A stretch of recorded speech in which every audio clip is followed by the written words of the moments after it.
Back to follow-up segment tonight. As you may know, the radical left group Black Lives Matter has demonized American police all across the country. Group alleges cops are hunting down young black men. But a new Gallup poll says Americans are not buying it. The question, how much respect do you have for the police in your area? A great deal, 76%.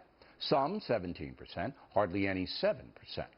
Under the a great deal of respect question, 80% of whites believe that.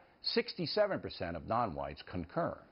That's a big change from just 1 year ago. For whites, 11% more of a great deal of confidence in the police. For non-whites, 14%. This now here in New York City, Heather Mac Donald, author of the very instructive book, The War on Cops. So there is a study out, you wrote a column based on the study and on the Gallup, that by the Center for Policing Equality organization. First of all, what is that? It's the Center for Policing Equity, and it's a relatively left-leaning group that is itself committed to the Black Lives Matter narrative. Okay, so their own study, not a conservative group, right, not that friendly to cops, shows what? That actually, if there's a bias in police shootings, it works in favor of blacks. White felons are more likely to be shot by the police following the arrest for a violent felony than blacks are. Isn't that stunning? It's one of 3 other studies this year alone, Bill, that have shown that everything the Black Lives Matter narrative has been pushing out is wrong. Reverse it and you've got the truth.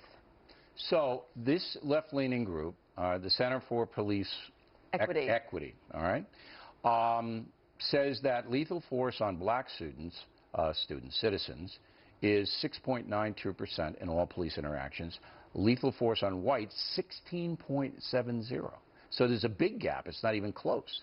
Well, officers are now second-guessing themselves when they're confronting a black suspect. In Chicago this month, there was a female cop who was involved in a response to a car crash. The suspect started running, and he then started knocking her head into the pavement, knocking her unconscious, pulling out fistfuls of hair.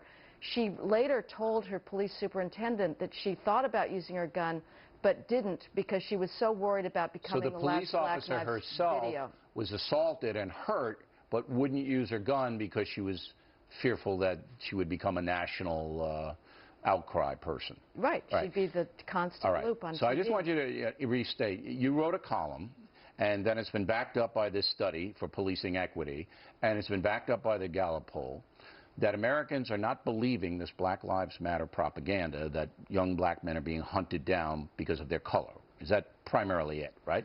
Well, that's true. I think the Gallup poll reflects the fact that Americans realize after the assassination of 8 cops in July. In Dallas. That this in Dallas and in Baton Rouge, 5 in Dallas, 3 in Baton Rouge. I think they've woken up and realized that this Black Lives Matter narrative is poison and it is threatening civil peace and civil society. Okay. How many other news outlets do you think is going to report this study and your column and your book? I'll be optimistic. Everybody. What do you that would be really good. Heather. How many have you been invited by CNN, MSNBC, CNBC, ABC, CBS? Have you been invited? I recently did an interview with CNN, but it's belated, I will say that. But I'm grateful that my voice is getting out there a little bit more. Well, you're telling the truth, and that's what we're in business to do. Heather, thank you very much. We appreciate it. We come right back.